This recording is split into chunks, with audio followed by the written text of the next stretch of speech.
My sister, who took John away from me, said, "I'll be happy enough for both of us."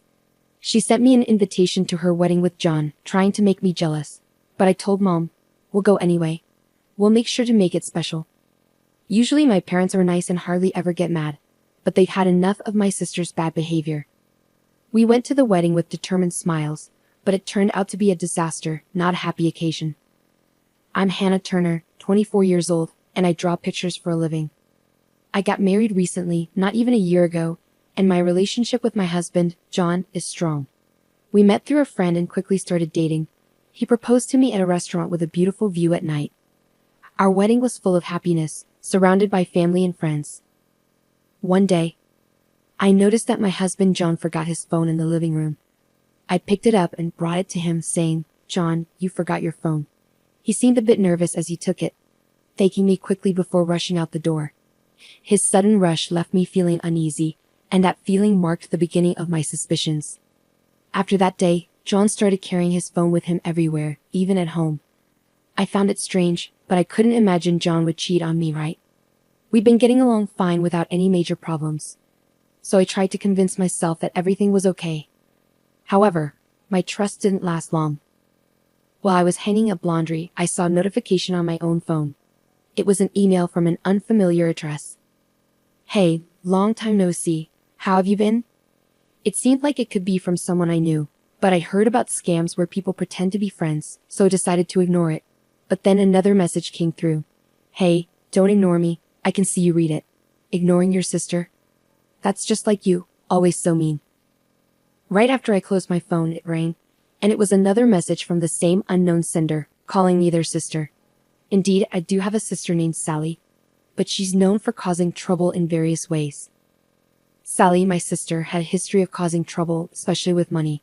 She often borrowed money from friends and then disappeared without paying them back, leaving my parents and me to deal with the fallout. Because she was their daughter, my parents always ended up paying off her debts. On top of that, Sally had a habit of making complaints over the smallest things. She'd yell and be rude, even making people kneel down to apologize to her. This made her a difficult customer to deal with. Another problem was Sally's love life. She had a thing for men who were already in relationships, whether they were friends or family. She didn't care about causing tension between people, she just pursued what she wanted. Because of her behavior, I had cut ties with Sally since she left home.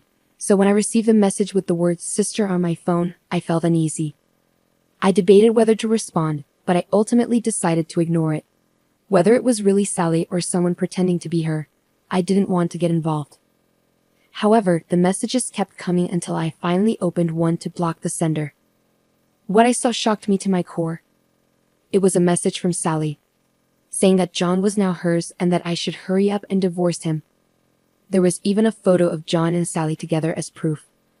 I didn't need any more confirmation, I knew it was true. I sat down, feeling dizzy with shock and disbelief. After Sally's message, John never came back home. Instead, all I got was a set of divorce papers filled out by him. My attempts to reach John were met with silence. Losing my husband in such a sudden way left me feeling devastated, angry, and emotionally fragile. Why, John? I cried for days. Once I had calmed down a bit, I decided to reach out to Sally. "What do you want? Let me speak to John. You've been ignoring me for so long, and now you contact me without even saying hello or apologizing. What's your intention?" I demanded. "Excuse me? You should be the one apologizing. Just send John back home for now." "No way. He doesn't want to come back. He says he loves me more than he ever loved you. And why should I apologize? It's your fault for not being able to keep him." No matter what I said, Sally wouldn't listen. I was already feeling terrible mentally, too exhausted to worry or think anymore. I realized it was pointless to keep arguing. Holding on would only make things worse. You know, if you're going to be angry at someone, be angry at your own lack of charm, loser. After that conversation, I shut off my phone. I was done dealing with Sally and had lost all affection for John, who had chosen her. Before I knew it, I had signed the divorce papers, and just like that, my once happy marriage was over. My life became a mess after that. Maybe because of the emotional damage, I struggled to eat and felt more tired than usual. I looked so worn out that my coworkers started to worry. Despite trying to reassure them with a smile, it felt like my body and mind were reaching their limits. Eventually, I collapsed at work and woke up in the emergency room. My parents and a close coworker were there beside me. Hannah. Can you recognize me, Hannah? Their voices brought me back to reality. Looking around, I realized I was in hospital, remembering what had happened. Oh, I collapsed, didn't I? My dad sighed with relief. We were so worried when the hospital called. Are you working too hard? He asked. But deep down, I knew it was the stress from John and Sally. Maybe, I muttered, and my mom quickly called for a nurse to get a doctor. After a checkup, they decided to keep me in the hospital for observation. Are you eating properly? Getting enough rest? My dad bombarded me with questions, clearly worried. I assured him I was okay. My mom asked him to buy some drinks and snacks for me, and he agreed, leaving the room. Hey Hannah, something's not right, is it? Natalie said. You've seemed really tired lately, and this is so unlike you. They say women have strong intuition, and Natalie seemed to have it. I sighed and opened up to them about everything that had been happening. I ended up crying while explaining, realizing I had reached my breaking point without even realizing it. I thought I could handle it all, but it turns out I didn't understand myself as well as I thought. As I tried to laugh it off, my mom squeezed my hand tightly. I had no idea all of this was going on. Why didn't you tell us sooner? This is the first time I'm hearing about the divorce. I'm sorry to say this in front of you, Mom, but is Sally out of her mind? I can't believe it. Both of them expressed their anger towards Sally, and I could tell they were genuinely worried about me. I didn't want to cause trouble or worry anyone, so I tried to downplay the situation. I felt embarrassed, and part of me believed what Sally had said might be true. Maybe it was my fault for not being more appealing. That's nonsense. What are you talking about? It's clear that Sally and your ex are the ones in the wrong here. Natalie is right. You didn't do anything wrong. To think you were suffering all alone. I'm so sorry. Both of them looked like they were on the verge of tears. I regretted not relying on the people around me more. My mom suggested that I come back home for a while considering my mental and physical state, and after the doctor also recommended rest, Natalie took care of the paperwork at work with my medical certificate. When my dad returned with drinks and heard about me resting at home, he immediately agreed that it was a good idea. Natalie managed to explain everything to my workplace, and HR assured me, "You've got plenty of paid time off saved up, so take your time off to rest." After thanking Natalie, she reassured me that she'd be there for me, and I should lean on her whenever I needed. Over the next few days, I stayed at my parents' house. Natalie came to visit occasionally, and I could feel my mind and body gradually recovering. I realized that keeping everything bottled up inside wasn't healthy. Today, as Natalie and I were enjoying cake prepared by my mom, my phone rang, piquing my curiosity. I opened it, and my heart raced. "Hey there, how are you doing? Thought you might be wondering about us, so I decided to reach out." It was Sally, who I hadn't spoken to since the fallout. I regretted letting my guard down and checking my phone. Natalie noticed the change in my expression. "What's wrong? Are you okay?" Yeah, I'm fine," I replied, but it was clear something was off. Natalie asked if she could see my phone. I didn't want to worry her, but I had just realized that bottling things up wasn't good. So, I nodded and handed her my phone. Natalie looked puzzled as she read the message. "What's this? Is she picking a fight? This is Sally, right?"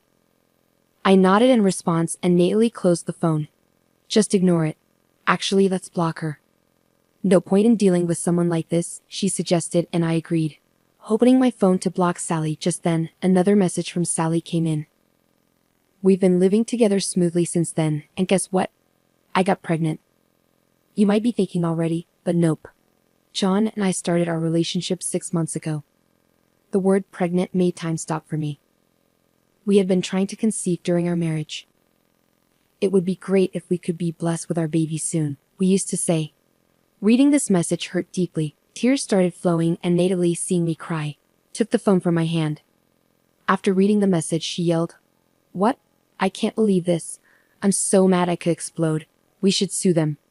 Suing was something I had considered when I first received the message, but now, I didn't have the energy or will to pursue it. "I just don't want to deal with this anymore," I muttered, and Natalie calmed down. "Sorry, I got too emotional." "You're right. It's best not to get involved." Natalie's comforting back rub felt so kind, and I cried a bit more. Then my mom came into the living room, having seen what happened. "Hey Hannah, actually, I haven't told your dad about this yet." I understood what that meant. Knowing this would infuriate my dad. But I think it's time we told him. My mom's solemn words struck me deeply. I took a moment to think. I also believe it's time to talk about it. This is just too much, I concluded. Natalie's words convinced me too. So I decided to let my mom talk to him. My mom said she would talk about it, so I decided to leave it to her. After Natalie went home and it got dark, my dad came back from work. He said it smelled good in the house and asked what was for dinner. I welcomed him home, and he seemed happier since I returned. Mom said Dad's mood had improved, and she was glad I was back. Her words made me really happy, knowing I had a place where I felt calm. But today, Mom looked serious when she talked to Dad. She said they needed to discuss something important, and Dad understood, becoming serious too.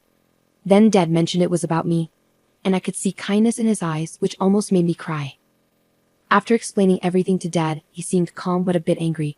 He told me not to block Sally yet, even though I didn't have to read her messages. He must have had his reasons. Mom usually followed Dad's advice in situations like this.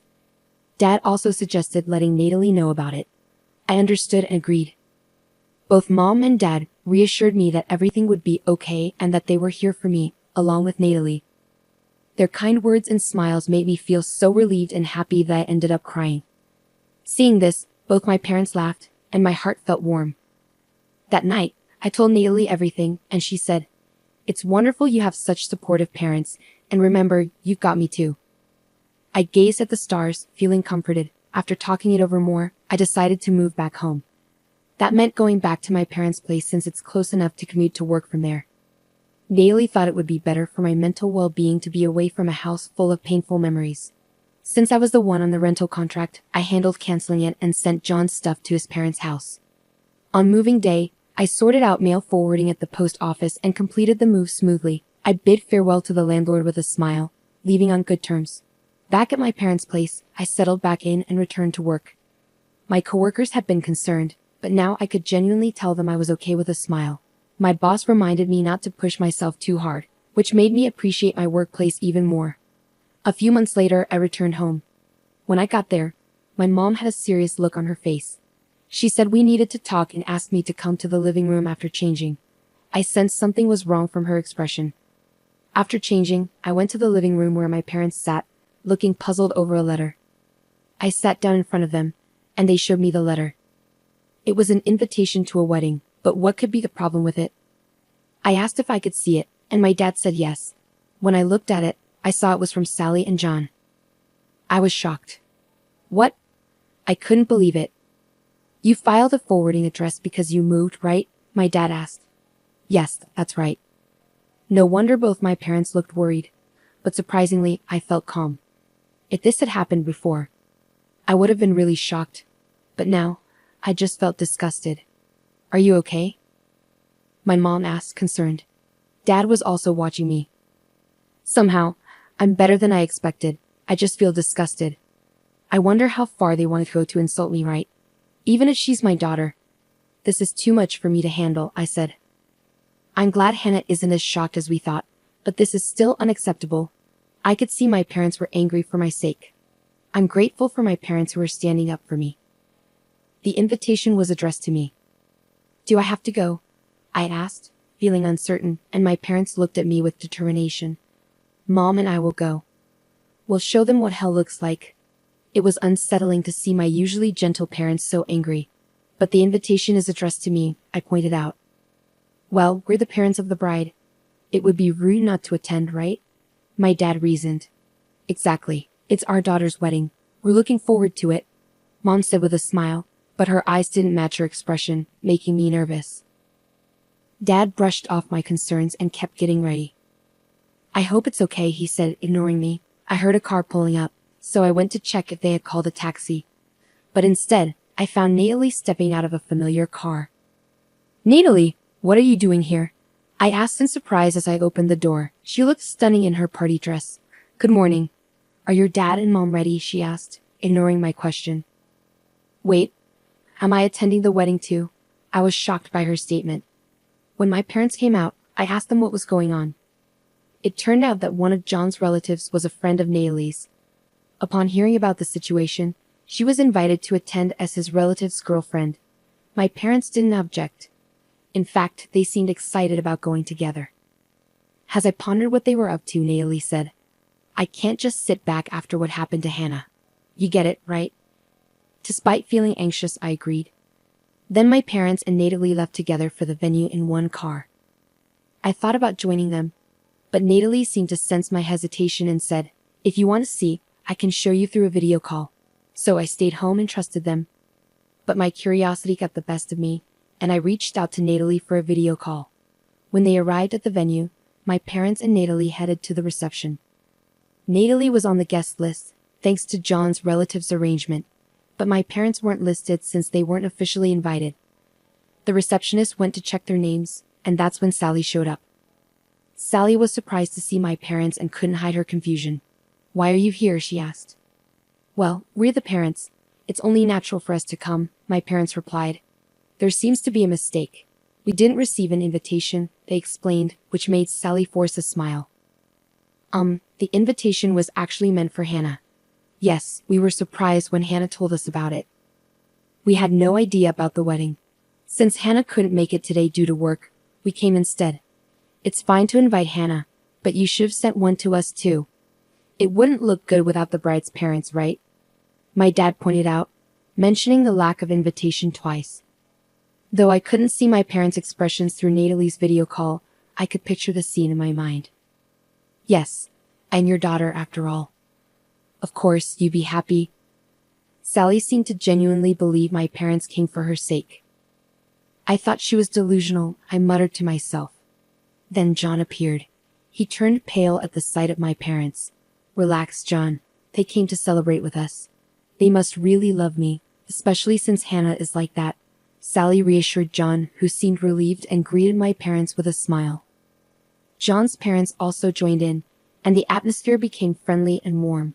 Seeing my former in-laws chatting happily, a memory of being fondly cared for by them stings a bit. I wondered if they were only nice to me because I was their son's wife, which was a bit shocking. Maybe it was indeed the right decision not to go, I murmured. And the scene shifted to the ceremony and then to the reception. At the reception, Sally and John made a happy entrance. Natalie occasionally asked me if I was okay, but surprisingly, I was fine, responding, "I'm okay." More than anything, I was worried about my phone's battery, but she reassured me she had a portable charger, well prepared indeed. When it was time to read the letter of gratitude to the parents, Sally started panicking because she hadn't expected her parents to come. Seeing this, my parents asked the MC for the microphone. Today, we weren't actually supposed to come, so it's understandable that Sally wasn't prepared. "As a surprise from us to you, we'd like to convey a message to our daughter Sally," my dad announced. The venue erupted in applause. Sally seemed relieved by the save and smirked, clapping exaggeratedly. "Dad, I'm so happy." Her exaggerated gratitude was annoying. I kept watching, feeling uneasy. Then my dad did something unbelievable with a smile. "Our surprise from us to you is this," he announced, and suddenly the doors of the reception hall opened, revealing several men standing there, all looking outraged. I watched the scene unfold, wondering what would happen next. Sally turned pale at the sight of them. Our Sally is so charming that she has received affection from many men. The kind Sally has responded to all these feelings, making her our pride and joy. And today, these gentlemen wanted to give us a prize, so we brought them here. My dad initiated, leading to the men storming the stage, expressing their anger. Sally tried to escape but was confronted with accusations like, "What do you mean you're marrying someone else? How much do you think I've spent on you? Pay back the money you borrowed." Sally turned pale and was nearly in tears watching this. Natalie coolly commented, "Wow," while I was stunned. John, confronting Sally with a "what's going on?" found her too shocked and flustered to respond. Then my mom grabbed the microphone and started talking. "Guess what? We have another surprise. As my husband mentioned earlier, our daughter Sally is really popular, even with other women." When Mom said this, a bunch of women in the crowd stood up. We invited those who wanted to meet Sally. After Mom spoke, the women went over to Sally. Suddenly, someone else grabbed the microphone and shouted, "You stole my man, and now you're trying to act all happy." Give me money for cheating with my husband. You disappeared as soon as I lent you money. Pay me back. Everything got chaotic. The reception room went from noisy to really chaotic. I bet the other guests were shocked, but they seemed more disgusted than surprised. It was scary to see my parents smiling through all this madness, and I realized this was the kind of reputation my sister had. Amidst all the chaos, someone else grabbed the microphone. Sally, it's really nice to see such a lovely person becoming our son's wife. Surprisingly, it was my ex-mother-in-law who spoke up unexpectedly. I was puzzled, wondering what she meant. She went on.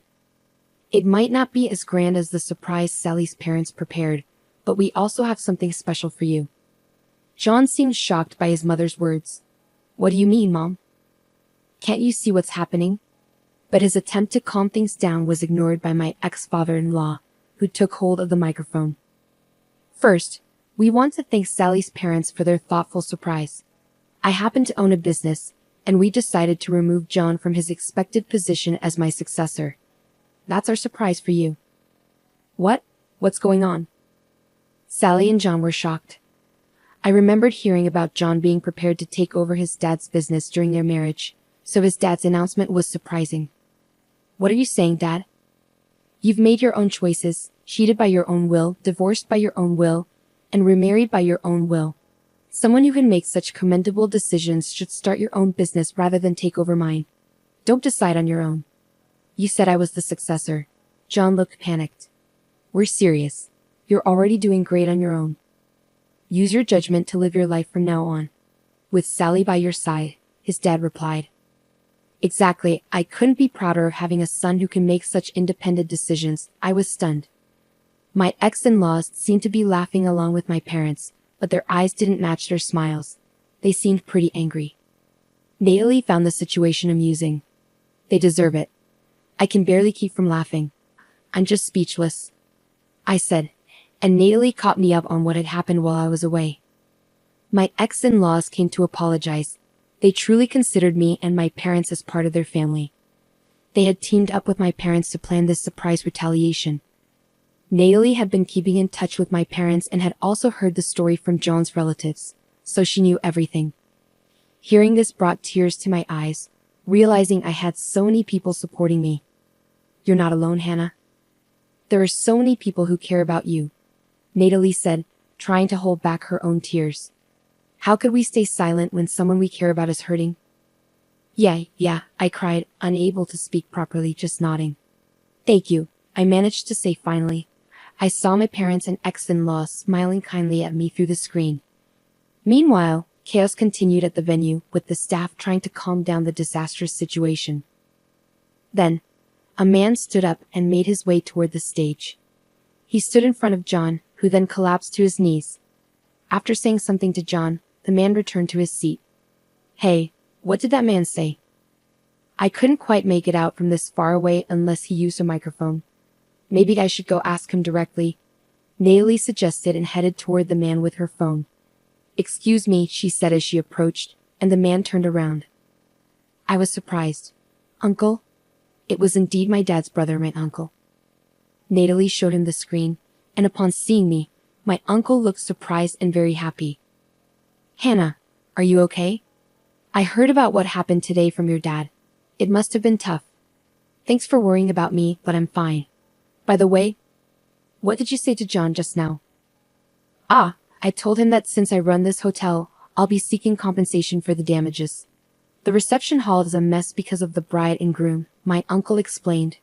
Both Natalie and I understood upon hearing his words. That's why John looked so pale. After chatting with my uncle for a while, I felt a bit more hopeful. Trying to spot Sally through the camera was tough because of the crowd surrounding her. This wedding had turned into anything but a celebration. Looking around, I noticed many guests leaving, including some of John's colleagues I recognized, who seemed puzzled as they left. I thought to myself, well, that makes sense, feeling somewhat relieved. The wedding ended in disaster, with Sally and John looking worn out and pale by the end. And now, the bride and groom will leave, the MC announced. But by then, most of the guests had already departed, and only our parents, former in-laws, Natalie, and a few of John's relatives were left to applaud. When my parents came back home, I went up to greet them, and to my surprise, Natalie and John's parents were with them. I was a bit shocked but bowed to my former in-laws. "I'm sorry for not keeping in touch. I regret how our marriage ended despite your kindness." I apologized, feeling guilty for not reaching out to them after the divorce. My former in-laws, with tears in their eyes, placed their hands on my shoulders. "We should be the ones apologizing," they said, but I insisted it wasn't necessary and thanked them for their care during the marriage. After that, we all sat down for tea and had a pleasant chat, expressing gratitude for the wedding events and parting on good terms. I felt like I finally had closure and felt rejuvenated. A few days later, I received a message from Sally on my phone during work. I had forgotten to block her, but when I checked, it was a barrage of complaints. "You ruined our wedding. Take responsibility. Did you tell our parents? Are you jealous? Stop blaming me for your unhappiness, loser." Sally's message flashed on my phone. I sighed and turned to Natalie at the next desk. "Can I still claim alimony for the affair? She's practically giving me all the evidence herself, right?" Fed up with it all, I decided to hire a lawyer to claim alimony. I saved all the messages and images Sally sent and replied to her. "Thanks for providing evidence of the affair. A lawyer will be contacting you, so please stop contacting me directly." Sally freaked out. "A lawyer? What are you doing? Stop it." She began deleting the messages and images she'd sent. When I told her that I had saved all the evidence, she panicked even more and started apologizing. "Sorry, it was all lies. I'll leave Jan alone now that he's not going to be the CEO, and I won't say anything mean anymore. Please don't make me pay alimony. I already have debts. That's not my problem. I don't want Jan, and do whatever you want. Actually, maybe it's good you took him. I don't need a man who cheats. And in the end, you protected me. Thanks, sis," I replied before cutting off contact. After blocking Sally, she tried reaching out from different accounts, but I blocked those too. I quickly consulted with the lawyer I was referred to, and they acted swiftly upon receiving the evidence. Soon after, I started getting messages from John. It seemed things weren't going well with Sally. He sent me creepy messages like a lovesick Romeo, which I ignored and blocked. When he tried to contact me through the house, my parents handled it. Apparently, he got scared off by them, and hasn't reached out since. Later, the lawyer informed me that John and Sally had agreed to pay the alimony. They tried to resist using Sally's usual complaint tactics, but that didn't work on a lawyer. Realizing they had no chance, they gave in. John, who was initially resistant, looked defeated and pale after learning Sally had provided plenty of evidence against him. Despite feeling bitter about being harassed by such immature individuals, I'm now just thankful for the many people who stood by me. Sally and John eventually got divorced. Sally, with no one else to turn to, contacted our house once, but my parents issued a statement of estrangement. She hung up the phone crying. John, rumored about the wedding at work, found it uncomfortable and ended up resigning. Unable to go back home, he's now getting by with part-time jobs. Meanwhile, I received a promotion at work because of my excellent performance. I also started a relationship with someone I met in my new department. Thinking ahead, Natalie also clicked with one of John's relatives, and we often share our love stories. Next month, as a celebration, my parents, Natalie, and even my former in-laws are planning a trip to the hot springs together. Despite hitting rock bottom, I feel happier than ever before.